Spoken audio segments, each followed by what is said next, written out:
Muy buenas tardes con todas y todos. Les agradecemos una vez más que nos acompañen este día para llevar a cabo este taller que tocará pues un tema muy importante para las organizaciones políticas y también para la institución, que es sobre la idoneidad de las y los candidatos que participarán en este proceso de elecciones internas. Esta tarde nos acompaña la doctora Lourdes Vargas. Ella ha trabajado muchísimos años en esta gran herramienta que es la ventanilla única de antecedentes para uso electoral. Y por supuesto, esta tarde vamos a seguramente recibir muchas preguntas. Les pedimos por favor, por un tema de orden, que las preguntas sean realizadas a través del chat, que ustedes lo tienen en la parte de abajo. Todas las preguntas van a ser respuestas al finalizar la exposición. Esto básicamente ha ocurrido en todas las reuniones que hemos tenido días atrás. La idea es mantener ese mismo orden de tal forma que luego, al culminada ya la presentación, pueda ser respondida por la doctora Lourdes Vargas. De otro lado, mencionar que el día de hoy con esto estaríamos concluyendo ya este ciclo de talleres sobre el proceso de elecciones internas y las constancias nuevamente que muchos compañeros nos han ido haciendo esta consulta, reiterarles que van a ser entregadas la siguiente semana y respetarán, por supuesto, lo que se dijo en el primer taller, ¿no? El que hayan participado en todo este ciclo de talleres y justamente ese será el criterio para entregar. Otro punto importante que también nos han consultado y también aprovecho para reiterarles es que se les va a hacer llegar los materiales que han utilizado las especialistas durante todos estos días. No se preocupen, asimismo también les vamos a hacer llegar, justamente a propósito de alguna de las consultas que nos hicieron ayer, el reglamento de este proceso de elecciones internas, ¿no? De la competencia del Jurado Nacional de Elecciones, en que se precisan varios detalles que muchos de ustedes estuvieron haciendo, las preguntas que estuvieron realizando el día de ayer y que seguramente allí podrán revisar y absolver muchas de estas consultas. Y por supuesto también el PPT a nivel de consulta también adicional. Entonces no se preocupen, para ello justamente era la importancia de la inscripción y el que coloquen correctamente sus correos electrónicos para poder hacerles llegar por ese medio estos documentos que han sido utilizados por los y las especialistas. Muchísimas gracias nuevamente por su atención y damos pase a la doctora Lourdes Vargas. Muchísimas gracias.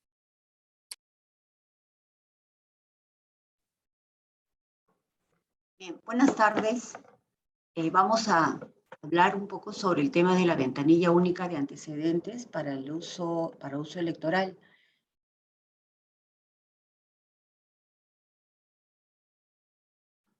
Bien. La ventanilla única es una herramienta que está dirigida única y exclusivamente para las organizaciones políticas, ¿no? No puede ser usada por cualquier ciudadano. Cuando recién empezó la ventanilla única, los ciudadanos venían para solicitar información sobre los candidatos. Entonces debe quedar claro que la ventanilla solamente es una herramienta que solo puede ser y debe ser usada por las organizaciones políticas. ¿Cuál es la finalidad?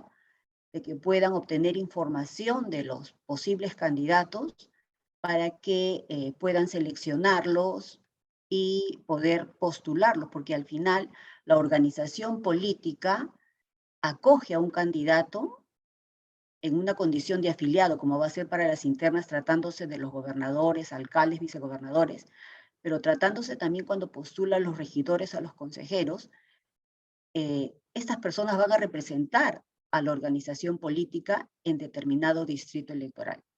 Por ende, la organización política hace uso de esta herramienta para tener una información de sus posibles candidatos. La ley 3032-2, que se emitió el 9 de mayo del año 2015, tiene como antecedente el Decreto Supremo 0513 del Ministerio del Interior de Colombia. En Colombia se promulgó este decreto para que las organizaciones políticas pudieran formular consulta de sus candidatos. pero la herramienta en Colombia es de uso permanente, ¿no? Porque a diferencia de lo que sucede aquí en el Perú, en Colombia las organizaciones políticas siempre verifican a los candidatos que van a presentar. Es más, la ventanilla única de uso permanente tiene, como tiene permanencia, también les permite ir consultando constantemente de los posibles candidatos que ellos quieran postularlos.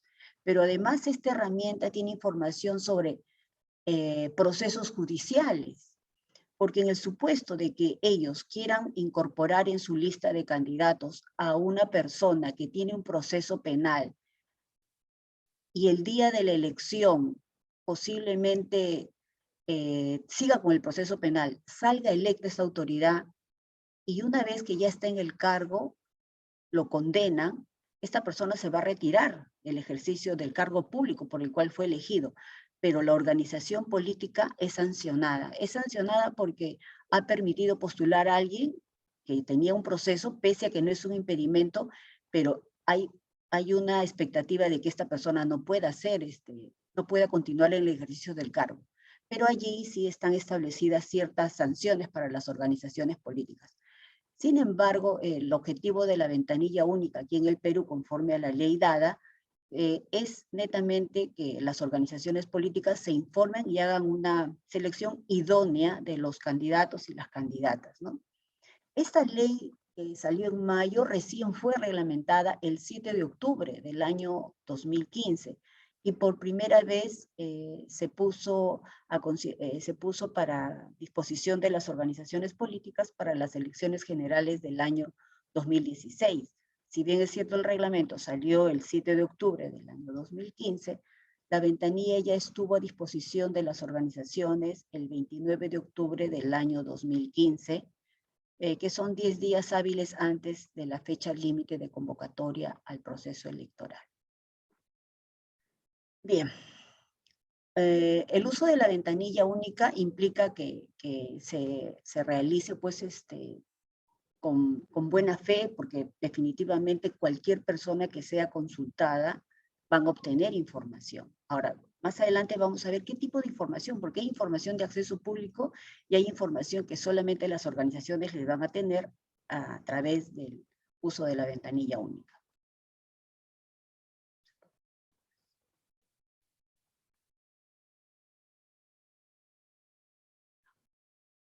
Bien, ¿qué información se provee a través de la ventanilla única? Tenemos la sentencia condenatoria con calidad de cosa juzgada por delito doloso vigente, el registro de deudores alimentarios morosos, el registro de deudores de reparaciones civiles. Eso no está, pero es lo que exige la ley. Las órdenes de captura nacional, las órdenes de captura internacional, las deudas en cobranza coactiva de la SUNAT, las deudas originadas en tributos, contribuciones, tasas, arbitrios o multas de naturaleza municipal, información sobre bienes, registro de deudores judiciales morosos, registro nacional de abogados sancionados por mala práctica profesional. Y bueno, la ley también establece las sentencias condenatorias con calidad de cosa juzgada por delito doloso existentes en el exterior. Respecto a esta información que se provee a través de la herramienta, debe tener presente de que el Jurado Nacional de Elecciones no es la que provee provee a través de esta herramienta, pero definitivamente esta información procede de las entidades públicas de acuerdo a la función que desempeñan. Por ejemplo, lo que es sentencia condenatoria con calidad lo da el Poder Judicial a través de la Gerencia de Servicios Judiciales y Recaudación, RENAJU, que es la oficina encargada, el Registro Nacional Judicial. Esa oficina, con ella se coordina para que nos provea la información de las sentencias condenatorias con calidad de cosa juzgada. El registro de deudores alimentarios morosos también nos lo brinda el Poder Judicial. El registro de deudores de reparaciones civiles, Rederesi, también debería brindarnos el Poder Judicial. Sin embargo, a la fecha, ese registro no está activo para ser consumido por parte del Jurado Nacional de Elecciones. Las órdenes de captura nacional y las órdenes de captura internacional son provistas por el Ministerio del Interior, la Policía Nacional del Perú, y tratándose de la captura de la Interpol, ¿no? Las deudas en cobranza coactiva las brinda la SUNAT, las deudas originadas en tributos, contribuciones, lo brindan las mismas municipalidades provinciales y distritales, la información sobre bienes, la SUNAR, la Superintendencia Nacional de los Registros Públicos, y el registro de deudores judiciales morosos, el Poder Judicial, y el Registro Nacional de Abogados Sancionados por Mala Práctica Profesional, el Ministerio de Justicia. En lo que corresponde a las condenas en el exterior, es imposible dar esa información por una serie de legislación que hay en cada país, el tema de solicitar información a través de relaciones exteriores. Desde un inicio, cuando se participó en la comisión para elaborar el reglamento, el Ministerio de Relaciones Exteriores dijo que esa información iba a ser imposible brindarla. Esa información a la fecha no se brinda. Entonces hay que tener presente que esta información no la genera el Jurado Nacional de Elecciones, ¿no? El jurado ha desarrollado la herramienta y las organizaciones políticas acceden a esa información a través de la consulta en este sistema. En las sentencias condenatorias con calidad de cosa juzgada por delito doloso vigente, van a tener la información, el reporte tiene diferentes campos. Tiene el órgano judicial que dictó la condena, el número del expediente, la fecha de la sentencia, el delito incurrido, el tiempo de la pena, el tipo de la pena, y también tiene el monto de la reparación civil. Señores y señoras, el monto de la reparación civil, no confundirlo con las deudas del Rederesi. El Rederesi es un sistema que tiene, bueno, que ya está implementado por el Poder Judicial, pero sin embargo no todos los distritos judiciales, no todas las cortes todavía han registrado la información que tienen sobre todas las sentencias condenatorias, ¿no? Y además, no solo sobre todas las reparaciones civiles, porque un tema es el monto de la reparación civil que aparece en la sentencia, y otro tema es si tiene deudas, porque es posible que en este reporte me aparezca la cantidad que es el monto de la reparación civil señalada en la sentencia condenatoria.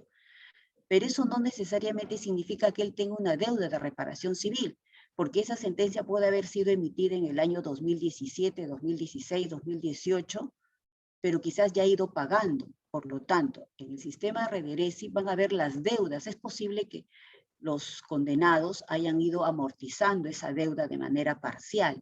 Por lo tanto, no hay que confundir el monto de la reparación civil que aparece en este reporte con el registro de deudores de reparaciones civiles. Recuerdan que aquí hay un tema de Rederesi, ¿no? Rederesi, Poder Judicial. Ese registro no es el mismo que corresponde al monto de la información señalada en la sentencia condenatoria. Tenemos el registro de deudores alimentarios morosos, que como bien saben, aquellos procesos de obligaciones alimentarias, en caso de no haber pagado las 3 cuotas sucesivas o no, proceden a registrar en el REDAM. Inicialmente, cuando salió el reglamento, se decía que era a título de parte, ¿no? Sin embargo, luego ya también el mismo órgano judicial registra a las personas en el REDAM. El registro de deudores alimentarios morosos, quien estuviera en este registro, bueno, es un impedimento para ser candidato. E inclusive cuando eres una autoridad no podrías ejercerlo, por eso es que el impedimento ya viene desde la postulación, ¿no? Bueno, este registro nos brinda la información del distrito judicial, el órgano judicial, los periodos y cuotas incumplidas y el monto adeudado por el ciudadano, ¿no? En este caso, el monto adeudado por el consultado. Hay que tener en cuenta que el registro de deudores alimentarios morosos, si bien se puede acceder a través del sistema de la ventanilla única, sin embargo, cualquier persona, porque es una información de acceso público, puede poner REDAM en Google y ahí van a poder acceder a esta información. Pero claro, la ventaja que tenemos de la ventanilla es que todo se va a ver en un solo reporte, ¿no? No entra uno por uno, sino el reporte se ve sobre los diferentes rubros. Como bien les mencioné, el registro de deudores de reparaciones civiles, la ley salió en el año 2015 también, el 29 de octubre, si mal no recuerdo, del año 2015. Sin embargo, recién se reglamentó en diciembre del 2017. Pero a la fecha no tenemos esa herramienta, no tiene toda la información, ¿no? La que debería de tener también esta información, ¿no? El órgano jurisdiccional, el número de expediente, la resolución judicial que declara a la parte demandada como deudora de reparaciones civiles, el monto de la deuda impaga que motiva la inscripción, ¿no? O sea, ¿por qué? Porque como ya les mencioné hace un momento, el monto de la reparación en la sentencia es un monto fijo, duro. Sin embargo, es probable que haya amortizado las deudas como no también. Aquí tenemos las órdenes de captura nacional e internacional. En la información tenemos el delito en la orden de captura, el año y el órgano judicial que dictó la orden. Hay que tener en cuenta que el Ministerio del Interior consume información que le brinda el Poder Judicial, ¿no? Entonces, a veces podríamos tener conocimiento que hay un orden de captura que ha emitido el Poder Judicial, pero mientras esta orden de captura no se registre en el sistema que para tal efecto tiene el Poder Judicial y lo consuma el sistema informático de la policía, no va a aparecer aquí la información. En diciembre del año 21 ha salido un nuevo Reglamento Nacional de Requisitorias, ¿sí? Emitido por el Consejo Ejecutivo del Poder Judicial. Y ahí establece este sistema, ¿no? Que es consumido por otras entidades públicas también. Información sobre deudas tributarias ante la SUNAT. Si bien la ley habla de deudas tributarias, sin embargo, en el reglamento, cuando la SUNAT participó en la comisión para la elaboración del reglamento, dijo, un momentito, deudas pueden haber muchas, pero la que yo voy a brindar a través de la ventanilla única va a ser aquellas deudas que ya están en cobranza coactiva, porque una deuda podría ser cuestionada, puede ser apelada. Entonces, ellos consideraron que el monto de la deuda que ellos iban a brindar siempre es aquellas que ya están en la fase de cobranza coactiva, ¿no? Entonces, por eso tienen el RUC, la fecha del cálculo de la deuda, la entidad asociada, el monto y la fecha de la transferencia al área coactiva, ¿no? Y el periodo. Información de municipalidades provinciales. Como bien dice la ley, deudas sobre contribuciones, tributos, multas.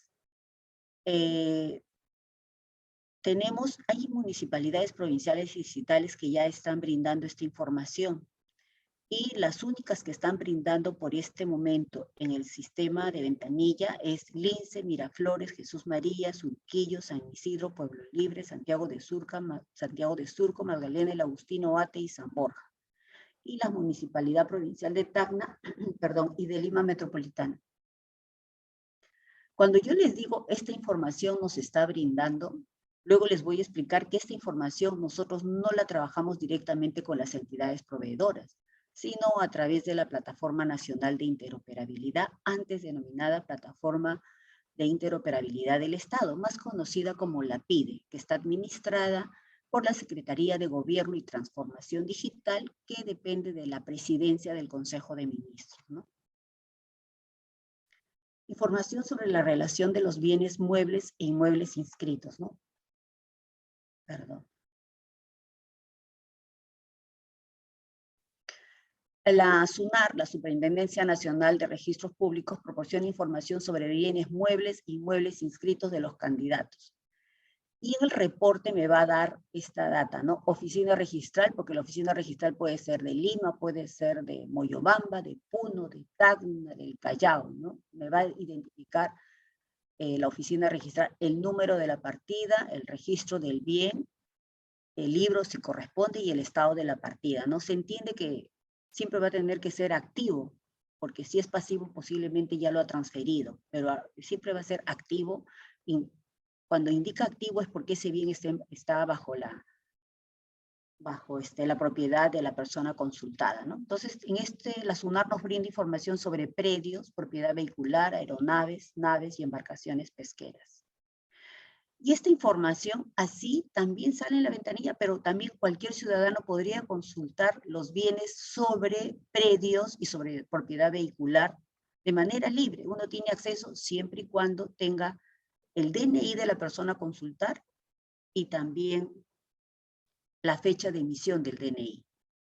Entonces, con esos datos uno podría consultar de manera libre, porque también se puede acceder, porque es una información de acceso público sin costo alguno.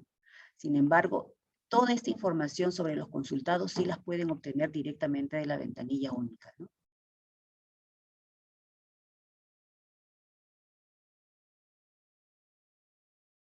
Registro de deudores judiciales morosos. Es casi similar al del REDAM, pero esto ya se refiere a obligaciones de pago, ¿no? Entonces ahí también tenemos la identificación del órgano jurisdiccional, el número de expediente, la resolución consentida y el motivo de la deuda impaga. Y el registro de abogados sancionados por mala práctica profesional es una información que también aparece. Si bien es cierto, esto no es un impedimento para ser candidato, no obstante, a través del decreto legislativo que incorporó, se decidió que por la ventanilla única también se brinde esta información. Ahora, hay mucha información ahí que no necesariamente es un impedimento, ¿no? El hecho de tener una orden de captura no es un impedimento.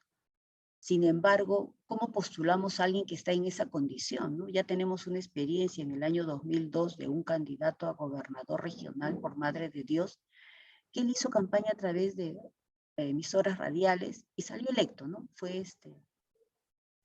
Lo hizo todo en clandestinidad, me acuerdo en este caso. Pero bueno, no es lo idóneo que se esté postulando candidatos bajo esa condición. Pero al final, quien decide es la organización política, en este caso, para las internas, el órgano electoral central. Bien, como ya les he ido manifestando hace un momento, tenemos información de acceso público. El tema de la SUNAT es una información de acceso público. REDAN es una información de acceso público. El tema de contribuciones, tributos, en algunas páginas, si es que tuvieran el código de contribuyente o alguna clave, podría ser, pero definitivamente toda esta información la van a obtener en un solo reporte, ¿no? Y sí, lo que tenemos como información que es una exclusividad para la organización política son las sentencias condenatorias por delito doloso que han quedado consentidas o ejecutoriadas, ¿no? Esa sí es una información netamente que, que no se va a encontrar así de manera pública. Es más, las entidades públicas a través de la plataforma de interoperabilidad del Estado pueden hacer consultas, por ejemplo, la SUCAMEC para brindar licencia para portar armas hace consultas, pero y esa información sí es de acceso para entidades públicas, pero no me da mayor detalle, solamente me dice, ¿tiene antecedentes? Sí, no, pero no me da el detalle que nos da la ventanilla única, porque cuando se hicieron las coordinaciones con el Poder Judicial, se indicó de que, me decía, pero ustedes están pidiendo mucho detalle, sí, porque la ley lo manda, para esto no necesitamos convenio, la ley así lo establece. En ese sentido es porque la información que viene del Poder Judicial sobre sentencias condenatorias es una información que viene directamente del Poder Judicial hacia el sistema de ventanilla única. Lo mismo pasa con las órdenes de captura internacional. La base de datos de las órdenes de captura internacional se encuentran en Francia y definitivamente nuestro sistema no podría interactuar directamente por una web service con esa base de datos. Y lo que hacemos ahí sí es enviar la relación a Interpol Lima, Perú, y ellos nos brindan la información. ¿Cuántas consultas se han realizado? El número de consultas me refiero, ¿no? Por ejemplo, en el 2016 tuvimos 3.712 consultas, era la primera vez, y recuerdo que hubieron partidos que realmente consultaron a todos sus candidatos en ese proceso. Recuerdo mucho de Acción Popular, sus 140 candidatos al Congreso, a todos los verificaron por la ventanilla única. Tenemos en las elecciones municipales de marzo del 2007 una elección muy pequeña, 167 consultas. En diciembre hubo otra elección, 1.244 consultas. En las elecciones regionales y municipales del 2018, 37.719 consultas. En las complementarias del 2019, 32. En las extraordinarias del 2020, 3.520. Y en las de Chipao, 18, muy cortito, y en las elecciones generales del 2021, 5.140. Definitivamente en una elección subnacional, como son las elecciones regionales y municipales, siempre va a haber una mayor cantidad de consultas, ¿no? Por la cantidad de autoridades que se eligen. A ver, un poco muy claro no se ve. Bien. Esto de aquí, en las elecciones regionales y municipales, a nivel de partidos políticos, participaron y formularon consulta 23 partidos políticos y participaron 23 partidos políticos a nivel de movimientos regionales. 111 movimientos regionales formularon consultas, organización política local provincial fueron 3 y organizaciones políticas locales distritales 13. Como ustedes saben, salió una ley en la cual se decía que ya las organizaciones políticas locales, provinciales y distritales ya no iban a participar, y fueron las que quedaron inscritas hasta antes de que saliera esa ley, ¿no? Por eso que acá vemos que en esa época sí formularon consultas.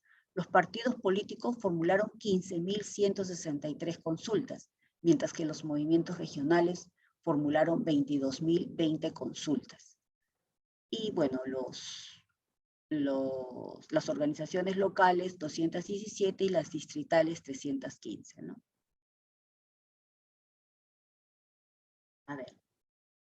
Lo ideal es que todos sus candidatos que los van a postular pasen por la ventanilla única para que ustedes puedan tener una información de lo que brinda esta herramienta y ustedes poder decidir si los postulan o no, porque definitivamente los van a representar una vez electos, ¿no? Por ejemplo, en las elecciones regionales y municipales del 2018, a ver, ojalá que se pueda compartir. Oh, Dios. No tengo el enlace. Quería mostrarles la cantidad de consultas, si no lo pasamos y luego sí lo puedo abrir. Es la cantidad, por ejemplo, hay organizaciones políticas que formularon 2.000 consultas. De esas 2.000 consultas, por ejemplo, postularon a la elección, o sea, formaron parte de la lista y postularon a veces el 50%, en otros casos el 60%.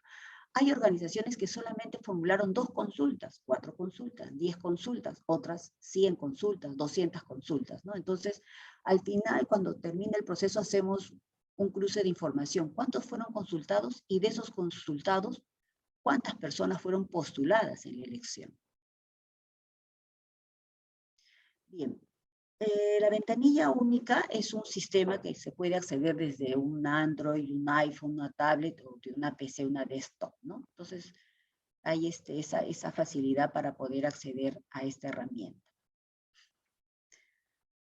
El artículo 27 del reglamento precisa las responsabilidades de las organizaciones políticas, ¿no? Guardar la debida reserva, no hacer mal uso, utilizar la información para fines distintos bajo responsabilidad.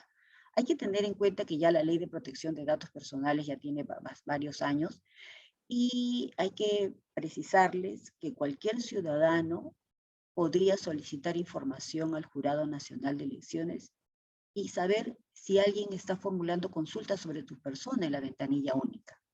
Si es así, el Jurado Nacional de Elecciones no puede negarle la información porque él está protegido. O sea, toda persona que hace una consulta sobre alguien y si él no lo ha autorizado, es más, quizás no está vinculado a ninguna organización política, podría decir, podría solicitar, ¿no? De que si alguien formulara una consulta sobre él, que no se le brindara esa información. Pero también es cierto que en algunos casos, en las elecciones regionales y municipales del 2018, hubieron 1 o 2 ciudadanos que a través de la consulta, nosotros en el tema del orden de captura nacional, es una información que proviene directamente del Ministerio del Interior, porque también viene mucho detalle de esa información, y había salido que el señor tenía una orden de captura. Y el señor vino y presentó y dijo, bueno, solicito la rectificación de esa información porque yo ya tengo esas órdenes de captura, ya se levantaron. Entonces, en realidad nosotros como jurado no generamos esa información, le proveemos a través de esa herramienta. Entonces se cursó su pedido al Ministerio del Interior, ¿no? Entonces, el sistema de ventanilla única es una base de datos que definitivamente nosotros debemos de cumplir con todos los derechos ARCOS, que es una ley que está vigente, la Ley de Protección de Derechos Personales. Y bueno, como esta es una base de datos, el Jurado Nacional de Elecciones en el año 2017 lo ha registrado como una base de datos en el registro de la Autoridad Nacional de Protección de Datos Personales, no como entidad pública. Ustedes pueden ir a esa página y verificar y van a aparecer todos los registros que tiene el Jurado Nacional de Elecciones inscritos en la Autoridad de Protección de Datos Personales, ¿no? Entonces, nosotros, cualquier ciudadano que venga a solicitar, a pedir acceso a la información, rectificación, o sea, esos derechos están habilitados y el jurado les da el curso que corresponde. Bien, la ventanilla única es una herramienta a la cual se puede acceder de la página web. Les han entregado un usuario y contraseña. Y cuando ingresan por primera vez, les va a pedir que cambien la contraseña. Y hay que tener presente que aquí las organizaciones políticas, los personeros, cuando acceden a una determinada página, o por ejemplo, cuando ya corresponda el declara para la CRM, para registrar candidatos que vencen el 14 de junio, y si tuvieran casilla electrónica, la misma clave sirve para todos los sistemas. En el supuesto de que ustedes cambiaran la clave en la ventanilla única, esa clave va a ser la que les va a servir para la casilla electrónica, si lo tuvieran, y también si es un personero para acceder al declara para las elecciones regionales y municipales, no para las internas. Bueno, cuando una vez que ya está actualizada, ya tienen una nueva contraseña, ¿no? Ya pueden acceder, se les va a mostrar los términos y condiciones de uso, que propiamente es una descripción de los servicios que se brindan y que van a hacer un buen uso de la herramienta, ¿no? Las consultas, bueno, en realidad que ustedes pongan si es provincial, distrital, regional, lo pueden colocar, pero en realidad lo que les da es una información detallada de acuerdo a los rubros antes especificados para los candidatos, ¿no? Pueden existir, pueden realizarse consultas individuales, pero también pueden efectuarse consultas masivas. Como bien lo dice, individual solamente registro el DNI y lo valido y me va a salir el nombre si corresponde, porque a veces un dígito o dos pueden variar el nombre. Y si es que me sale el nombre de la persona que quiero hacer la consulta, lo valido y le doy OK y luego tengo que esperar a la respuesta. También puedo formular consultas masivas, hasta un máximo de 30 DNIs. Para ello debo de usar la plantilla que aparece allí en verde. Esa es la plantilla que debo de usar y ahí registrar los DNIs para luego cargarlos al sistema y al momento de validar me van a salir los 30 nombres y quizás si hubiera algún error o no coincide, le va a salir ahí una observación.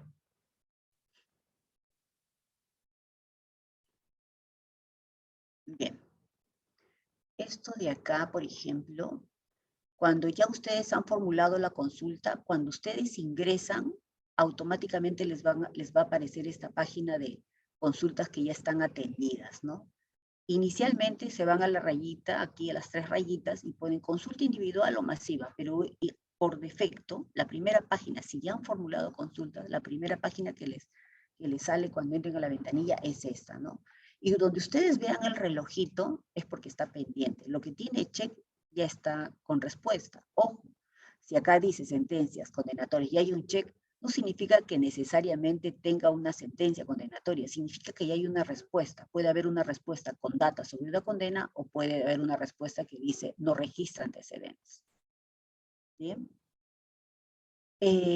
Cuando la norma habla de antecedentes, hay que tener en cuenta de que así uno escucha antecedentes, todo el historial de mis condenas, y no es así. De acuerdo al módulo de seguimiento de información de antecedentes penales, ellos consideran que antecedentes toda aquella información condenatoria que tenga el consultado, pero que está vigente.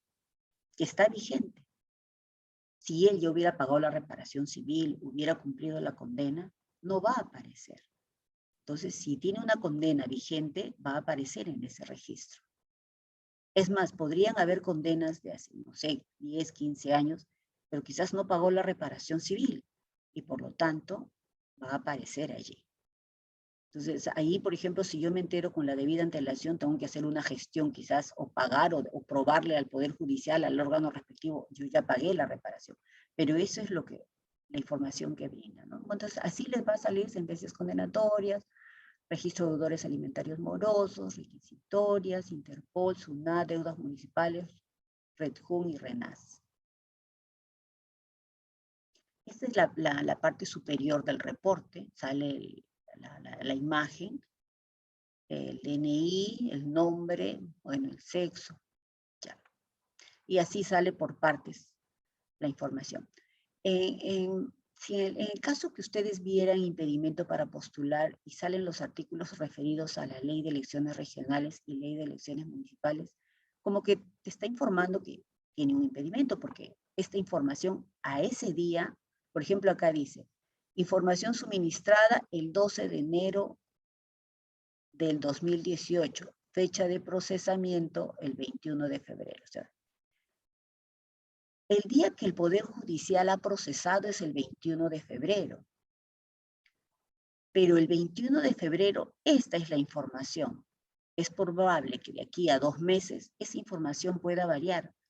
O también es probable que alguien tenga una condena que ya está apelada en segunda instancia y van a verificar si lo condenan o confirman o revocan la decisión de primera instancia. Y posiblemente no haya ninguna información.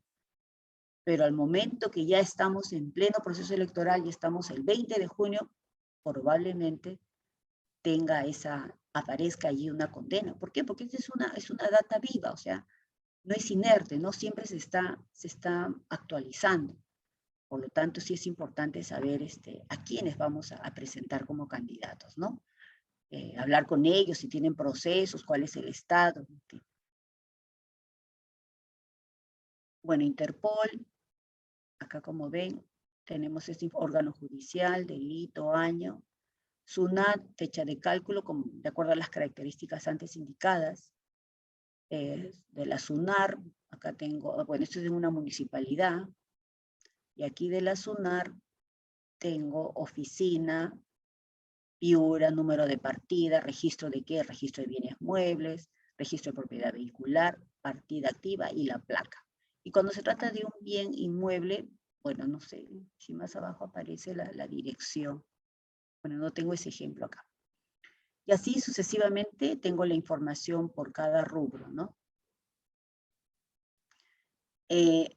Eso sería todo sobre la exposición, pero sí quería precisarles que el tema del Poder Judicial, de las condenas, el tema de la orden de captura nacional e internacional, no es una información que venga directamente de la plataforma nacional de interoperabilidad, sino es una información que consumimos directamente de los proveedores, ¿no?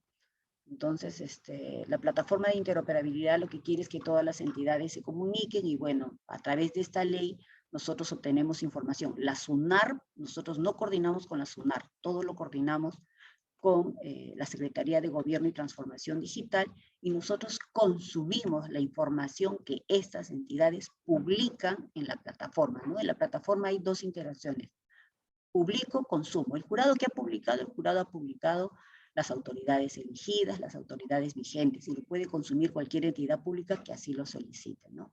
Nosotros también consumimos información de estas entidades a través de la plataforma de interoperabilidad. Bien, eso sería la exposición. Y bueno, ahorita creo que empezamos con las preguntas. Gracias. Muchas gracias, doctora.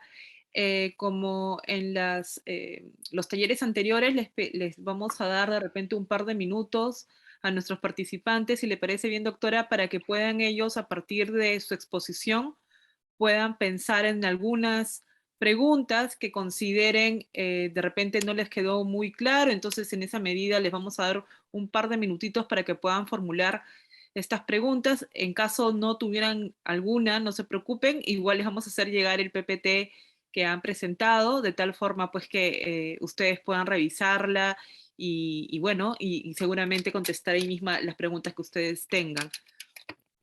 Ahí no sé si nos están haciendo ya una pregunta. Bueno, hablan sobre... Ah, ok. Sí, bueno, ya más adelante les vamos a dar noticias al respecto de la grabación, pero lo principal es que puedan utilizar este espacio para que directamente puedan hacer las preguntas al especialista. Así que tuvieran alguna, por favor, alguna pregunta, alguna duda, no duden en hacerla.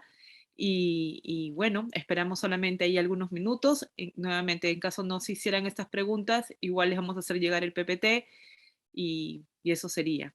Más bien, también aprovecho para pedirles, por favor, no se vayan rápidamente. Estamos en las preguntas al participante Omar Merino, les pedimos, por favor, haga uso de la pregunta a través del chat, que era una de las cosas que habíamos mencionado. Por favor, a través del chat haga su pregunta y nosotros la leeremos para que la especialista le pueda dar respuesta. Les mencionaba que les pedimos que una vez concluida la parte de preguntas no se vayan. Hay un link que vamos a colocar a través del chat que les pedimos por favor llenen. Ahí les pedimos que hagan una evaluación de estos 4 días de talleres, no solo de este taller, sino de los cuatro días, ¿no? Les vamos a agradecer mucho, es parte también de, el procedimiento que tenemos nosotros en aras de poder brindarles un mejor servicio en los próximos talleres que realizamos desde la Dirección Nacional de Educación. A ver si tienen alguna pregunta, por favor. Doctora, creo que ha quedado bastante claro su ponencia y no tenemos ninguna pregunta. A ver.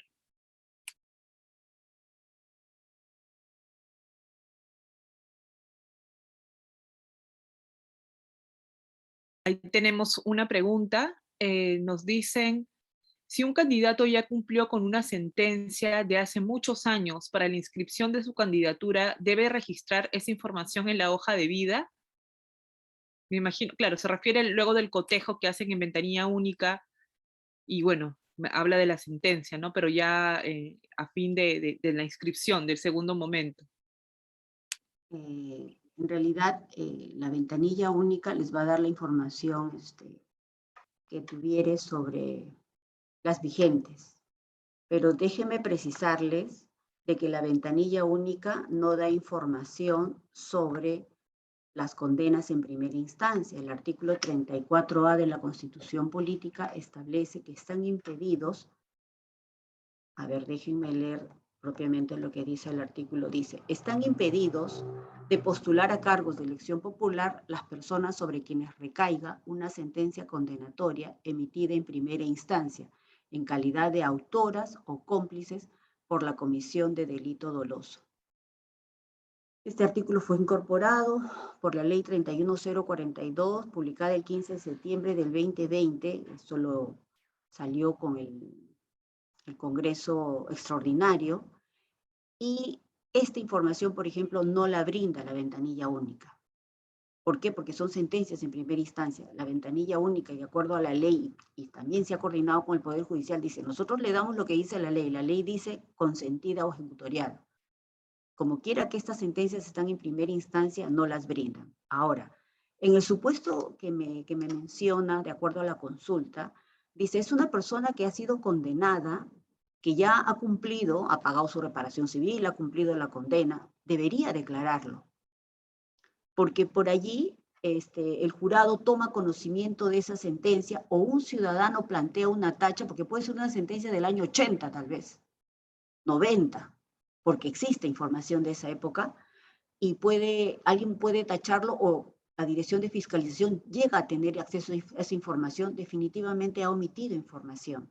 Ahora, hay que tener en cuenta que también la Ley de Elecciones Municipales y la Ley de Elecciones Regionales, a raíz de la Ley 3717, publicada el 9 de enero del 2018, que establece en los literales F y G del artículo 14, numeral 5 de la Ley de Elecciones Regionales, ya establece que inclusive así hubieran sido rehabilitadas, esto es, las personas que han cometido delitos y que estuvieran rehabilitadas no van a aparecer en el registro de la ventanilla única en la consulta al Poder Judicial. ¿Y qué es lo que dice la norma? Las personas condenadas a pena privativa de la libertad, efectiva o suspendida, con sentencia consentida o ejecutoriada por la comisión de delito doloso, en el caso de personas condenadas en calidad de autoras por la comisión de los tipos penales referidos a terrorismo, apología al terrorismo, tráfico de drogas o violación de la libertad sexual, el impedimento resulta aplicable aun cuando hubieran sido rehabilitadas. Repito, si estas personas que han sido rehabilitadas no van a aparecer en la ventanilla única, pero es más, ya la ley establece que están impedidas. Y lo mismo pasa con las personas que por su condición de funcionarios y servidores públicos son condenadas a pena privativa de la libertad, efectiva o suspendida, con sentencia consentida o ejecutoriada por la comisión en calidad de autoras de delitos dolosos de colusión, peculado o corrupción de funcionarios, aun cuando hubieran sido rehabilitadas. Entonces, si esas personas que ustedes conocen, que no tienen ninguna condena vigente en el RENAJU, en la consulta al Poder Judicial, pero saben que han tenido esas condenas, definitivamente, si eso se llega a evidenciar, no van a poder, es un impedimento para ser candidato. Hay que tener en cuenta que el Poder Judicial, cuando brinda esta información, no solamente nos brinda de las condenas por delito doloso, también nos brinda las condenas por delito culposo. Esta data que tiene el Poder Judicial no es una data de ahora, pues donde ahora todos tenemos un DNI y un nombre. Esa data es de muchos años, del año 60, 70, y antes la información se buscaba por nombres y no por DNI. Entonces, tenemos mucha información en la cual si hubieran nombres y apellidos similares, posiblemente el sistema sí demore porque tienen que hacer la búsqueda directamente al expediente archivado para ver si se trata de la misma persona, buscando datos del lugar de nacimiento, nombre del papá, nombre de la mamá, ¿no?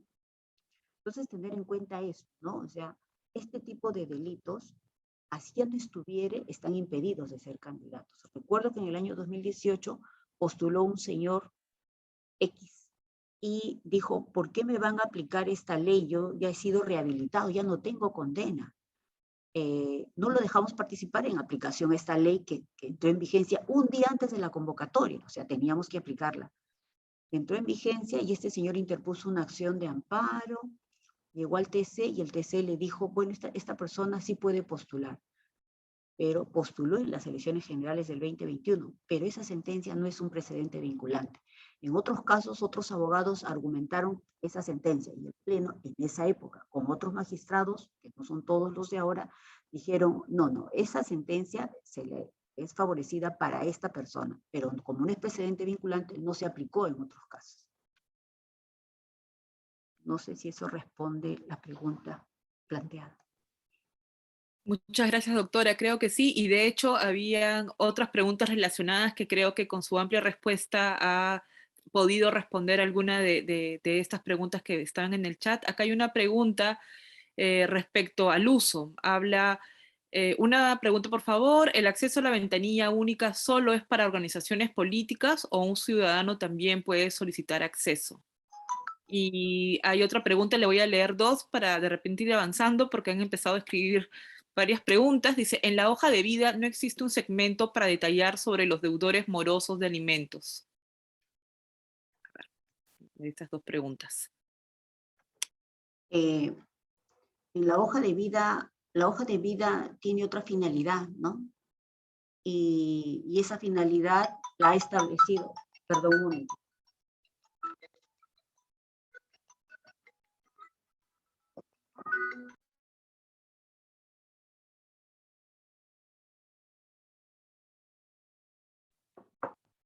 Entonces, es más, si esa persona tiene un registro en el REDAM que es de acceso público, o sea, cualquier ciudadano puede consultar el REDAM, si aparece allí, definitivamente no puede ser candidato. O sea, no sé qué información podría registrar en la hoja de vida al respecto. Además, no es una información que la hoja de vida la pida. No es obligatoria esa información. Si alguien quisiera decir algo más sobre su persona, podría presentar un escrito adicional a través del personero, presentarlo. Pero en la hoja de vida se cumple lo que dice la ley, ¿no? Doctora, se reiteran las preguntas respecto del uso de quién puede acceder sí, a la Sí, la ventanilla. ventanilla única, como se dijo inicialmente, solamente tienen acceso a las organizaciones políticas. La ley establece que solamente los personeros tienen acceso a la ventanilla única. La ventanilla única no es de acceso para los ciudadanos, ¿no? Pero si bien es cierto, hay información que da la ventanilla única, pero que también es de acceso público. Por ejemplo, bienes, en lo que es bienes muebles, bienes, propiedad vehicular, si tienen el número de placa, propiedad, registro de predios, con el número del DNI de la persona a consultar, la fecha de emisión, tienen acceso al REDAN, tienen acceso al REDCUN, tienen acceso al Registro Nacional de Abogados Sancionados, y bueno, sí, eso sí tienen acceso. Y también a lo de la SUNAT, ¿no? Doctora, aquí también nos hacen una pregunta. Si el Rederesi está en implementación, ¿en qué página o institución se puede consultar información precisa de un candidato sobre reparaciones civiles? Bueno, Dice, si la ponente podría dar el dato de ese caso, el del caso de la sentencia o la sentencia, la resolución para que la puedan buscar, dice. del Rederencio, del otro caso del ejemplo. Lo he estado buscando antes de entrar a la charla y no lo he encontrado, pero lo voy a buscar y yo le paso a ustedes, porque sí recuerdo Ya. muy bien ese caso, porque inclusive cuando dijeron que sí podía postular, decía, declárenme alcalde, porque yo me han sacado indebidamente. Entonces, y ahí no pasó nada, pero en las generales sí postuló. Ya. Estábamos en el tema de la consulta, después pasamos a qué otro tema, me perdí, perdón. Sí, doctora, preguntaban al respecto de quién hace uso dentro de la organización política. Nos ha llegado un mensaje por correo electrónico de quién hace uso, en el caso de la ventanilla única, qué representante o cualquier miembro de la organización política puede hacer uso de la ventanilla única. El Jurado Nacional de Elecciones, a través de la Secretaría General, ha remitido los accesos a los personeros legales de las organizaciones políticas inscritas. Eso es lo que dice la ley, ¿no? Entonces, se le ha entregado a los personeros legales.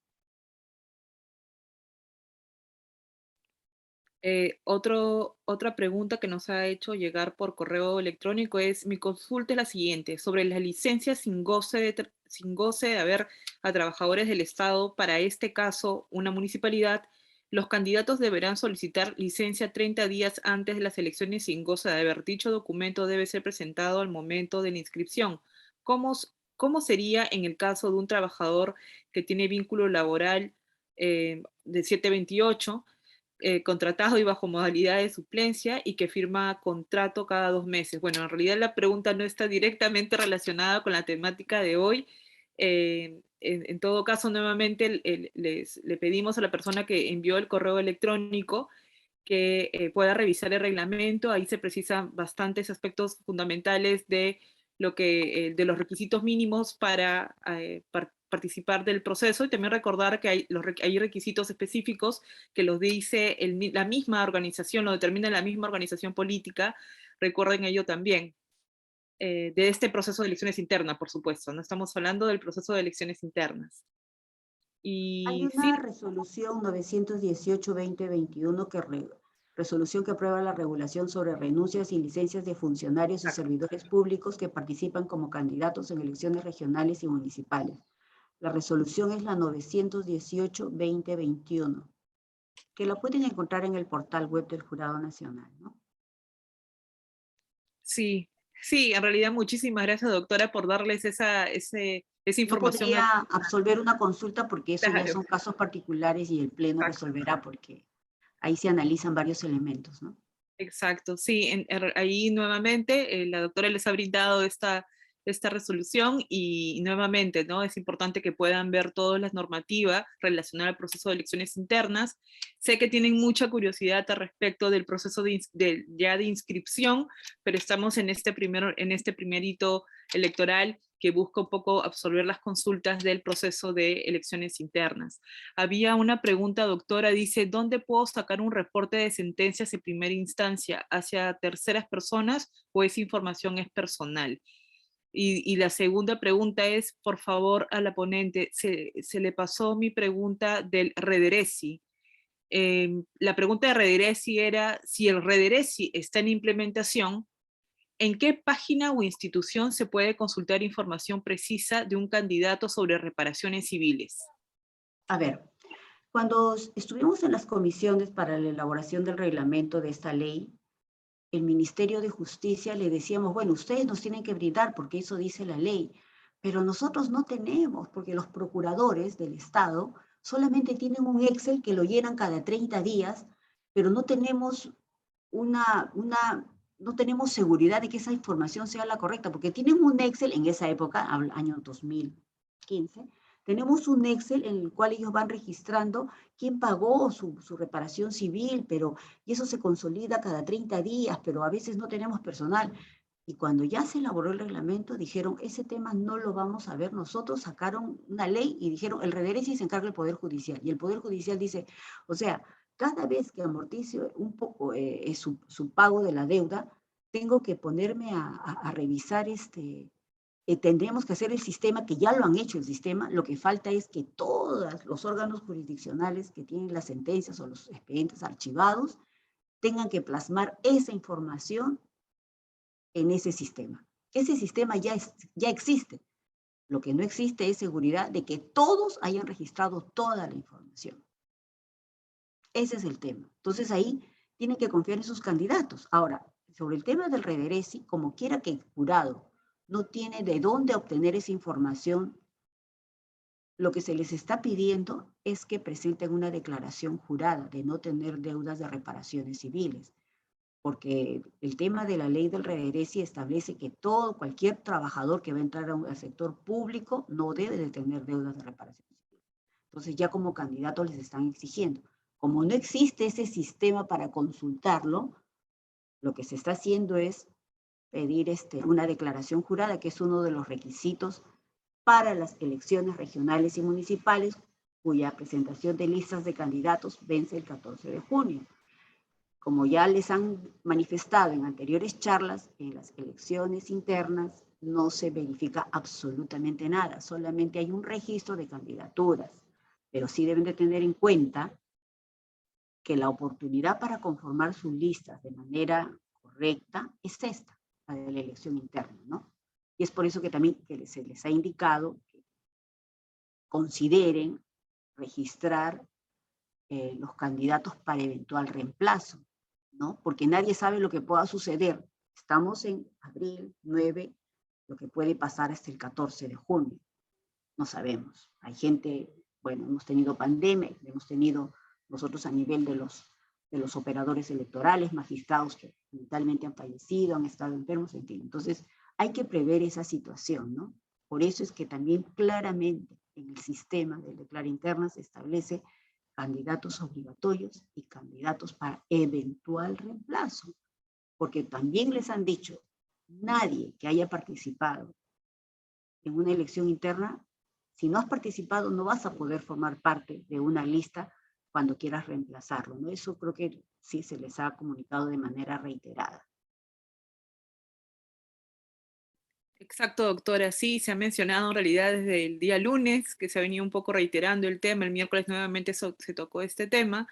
Y nuevamente, ¿no? Instar a los participantes que por favor revisen la normativa para que puedan también precisar algunas de las consultas que ustedes tienen. Ahí está de manera bastante clara. Y si tuvieran alguna pregunta específica que no les ha quedado claro, por favor nos la hacen llegar de repente, y ahí de repente aprovechar y abusar un poco de la confianza de los especialistas para de repente hacer una respuesta muy específica, pero como les comentamos, tienen ustedes ya herramientas, ¿no? La que hemos brindado en toda esta semana a través de los talleres en la que los especialistas han intentado no solamente brindar la parte conceptual de cada una de las temáticas, sino también absorber las consultas en lo que han podido, ¿no? En las consultas que ustedes se han realizado. Entonces, Es importante la tarea que ustedes tienen que tomar como organizaciones políticas, revisando las herramientas que el Jurado Nacional de Elecciones pone a disposición de ustedes, la ventanilla única, él declara que tienen que cumplir digamos, en llenar la información, como dijo la doctora, es un registro, y por supuesto cumplir con todos los puntos que tengan que cumplir como organización política dentro, por supuesto, del parámetro de lo que establezca también su órgano electoral central. Creo que ahí estaríamos concluyendo. No sé si hay alguna otra pregunta, solamente hay una pregunta específica chiquita, doctora, y con esto concluimos, la dejamos libre, es ¿dónde puedo sacar un reporte de sentencia en primera instancia hacia terceras personas o esa información es personal? Reiteran esa consulta, doctora. Lamentablemente, en el Poder Judicial, si está un proceso en trámite, no creo que no es de acceso público, ¿no? Entonces, tienen que confiar en sus candidatos, en lo que ellos les digan. Ahora, en algunos casos yo recuerdo que los candidatos, bueno, cuando se conversaba decía, pero mire, me ha traído mi sentencia, me ha traído su certificado de antecedentes y no tiene condenas, ¿no? Pero sí, pues no tiene condenas vigentes, porque mal llamado antecedentes, y eso confunde también a las personas que dirigen o que organizan las conformaciones de listas, ¿no? Es por eso, pues, que los afiliados se supone que son personas que forman parte de una organización política, tienen una trascendencia, participan activamente y hay un tema, sí, pero si a última hora estamos afiliando a personas de acuerdo a la legislación, porque eso es lo que ha devenido, entonces nos vienen las dudas, ¿no? Al interior de la organización. Perfecto, doctora. Muchísimas gracias por su ponencia. Ha sido bastante clara y creo bastante enriquecedora para todos los participantes el día de hoy.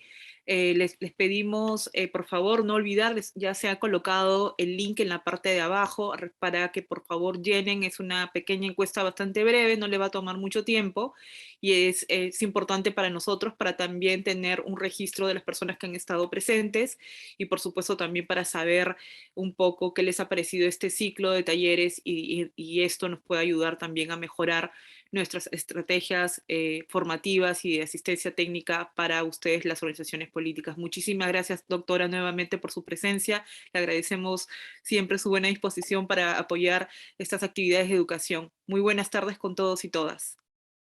Buenas tardes, muchas gracias.